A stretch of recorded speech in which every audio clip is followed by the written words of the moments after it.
আচ্ছা, পুজো আসছে আর এই গানটা হবে না সেটা কি হতে পারে? পুজো আসছে মানে কিন্তু বলো দুর্গা এলো।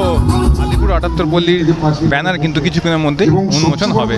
হ্যাঁ হ্যাঁ, সেটাই তো আমি বললাম যে একটি মা দুর্গাকে দুটো ভার্সানে আমরা লিঙ্ক করেছি এবং তার সাথে কাহিনী বলছি। এবং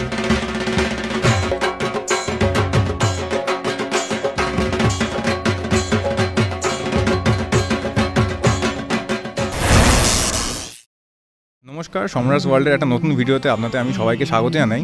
এই মুহূর্তে আমার পেছনে যে জায়গাটি দেখতে পাচ্ছেন সেটা হচ্ছে আলিপুর ৭৮ পল্লীর পূজা প্রাঙ্গণ। দুর্গাপুজো আসতে আর মাত্র কিন্তু ১৮০ দিন মতন কিন্তু বাকি, আর নানান জায়গায় কিন্তু খুঁটি পুজো অলরেডি স্টার্ট হয়ে গেছে। আর আজকেই আলিপুর ৭৮ পল্লীর কিন্তু ব্যানার উন্মোচন। তারা আগের বার যে থিমটি করেছিলেন তার নাম ছিল হচ্ছে ফেরিঘাট, যেখানে এই চারিদিকে আমি দেখাতে বলবো এই ইনস্টলেশনগুলো যে আপনারা দেখতে পাচ্ছেন বা এই চিত্রকলা যেগুলো আপনারা দেখতে পাচ্ছেন এই বিল্ডিংয়ের গায়ে, এখানে কিন্তু দারুণভাবে অনেক দিন আগেকার বা প্রাচীন যুগে কালীঘাট মন্দির চত্বর ঠিক কেমনভাবে সেজে উঠেছিল বা কেমন ঠিক ছিল সেই চিত্রটা কিন্তু দেখানো হয়েছিল ফেরিঘাটের তাদের থিমের মধ্যে। তো চলুন দেখি না এবারে তাদের কী থিম, তাদের ব্যানারে কী থাকবে নতুনত্ব, সব কিছু কিন্তু আমার এই ভিডিওতে আপনারা দেখতে পাবেন। তো বলি পুজো প্রাঙ্গণে আসবেন কি করে? এই মুহূর্তে আমি দাঁড়িয়ে আছি হচ্ছে গোপালনগর রোডের ওপর, আর সোজা দূরে আপনারা দেখতে পাচ্ছেন কিন্তু এই আলিপুর মিউজিয়াম। আপনাদের কিন্তু প্রথমে আসতে হবে গোপালনগর, এবার হাওড়া থেকে বা শিয়ালদা থেকে আপনারা বাস ধরেও আসতে পারেন বা মেট্রো করে যদি আপনারা চলে আসেন হাজরা, তারপর ওখান থেকে একটা বাস বা অটো করে চলে আসবেন গোপালনগর মোড়ে। আর এসেই দেখুন এই ডান দিকে সোজা গেলে দূরে যে স্টেজ দেখতে পাচ্ছেন ওইখানটা কিন্তু তাদের আজকে ব্যানার উন্মোচনের যে প্রোগ্রামটি সেটা হচ্ছে, আর ডান দিকে গলির মধ্যে কিন্তু তাদের মেন পুজোর প্রাঙ্গণ হয়ে থাকে প্রত্যেক বছর। ঠিক আছে, সবাইকে কিন্তু সম্বর্ধনা দেওয়া হচ্ছে। আর স্টেজের ঠিক বাঁদিকে যদি আমি আমার ক্যামেরাটা ঘোরাই, এখানে কিন্তু তাদের ২০২৫-এর ৬৬তম বর্ষে আলিপুর ৭৮ পল্লীর ব্যানার কিন্তু কিছুক্ষণের মধ্যেই উন্মোচন হবে। তাদের বিগত কিছু বছরে যে কি তাদের প্যান্ডেলের উপস্থাপনা হয়েছিল সেটি কিন্তু এখন জায়ান্ট এলইডি স্ক্রিনের মাধ্যমে তারা কিন্তু দেখাচ্ছে। মনে পড়ে যাচ্ছে বিগত বছরে তাদের ক্লাবে ঠিক কেমনটা প্যান্ডেল হয়েছিল, ঠিক কেমনটা আলোকসজ্জা হয়েছিল, ঠিক কেমনভাবেই মা সেজে উঠেছিল।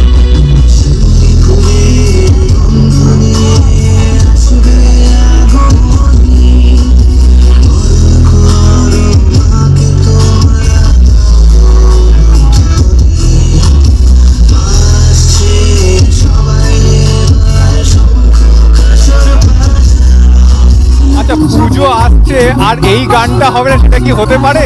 পুজো আসছে মানে কিন্তু বলো দুর্গা এলো।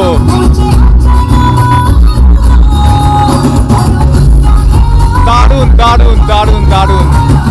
এই সময় দাঁড়িয়ে চৈত্র মাসে আলিপুর ৭৮ পল্লীর জন্য কিন্তু আমরা এত সুন্দর একটি অনুষ্ঠান দেখতে পাচ্ছি, যেখানে মা দুর্গার গান চারিদিকে হচ্ছে আর বুঝিয়ে দিচ্ছে যে দুর্গা পুজো কিন্তু আর বেশি দিন বাকি নেই। উন্মোচন কিন্তু এই মুহূর্তে কিন্তু হচ্ছে। দেখুন কি সুন্দর একটি মুহূর্ত, ঢাকের তাল, মহালয়ার গান সব কিন্তু জানিয়ে দিচ্ছে যে দুর্গা পুজো আসতে কিন্তু বেশি দেরি নেই।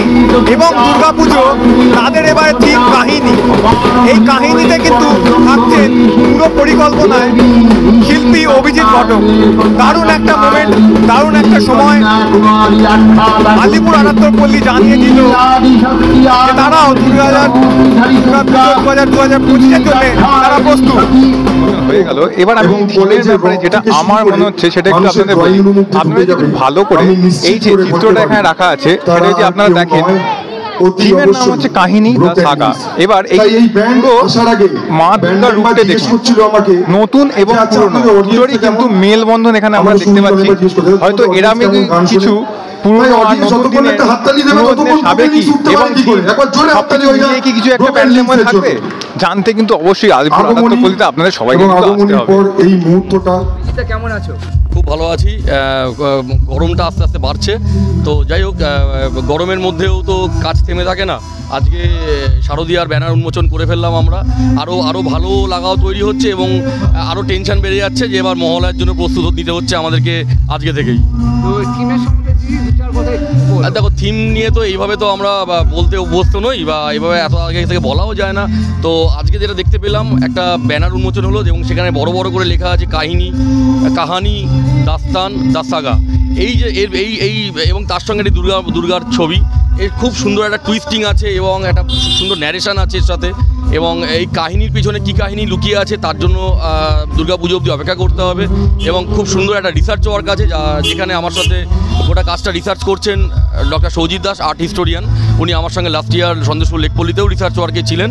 তো আশা করি মানুষকে একটা অন্যরকম পুজো এবছর আমরা একটা গবেষণামূলক একটা কাজ, একটা ইনফরমেটিভ একটা কাজ মানুষকে উপহার দিতে পারবো। কবে থেকে শুরু হচ্ছে?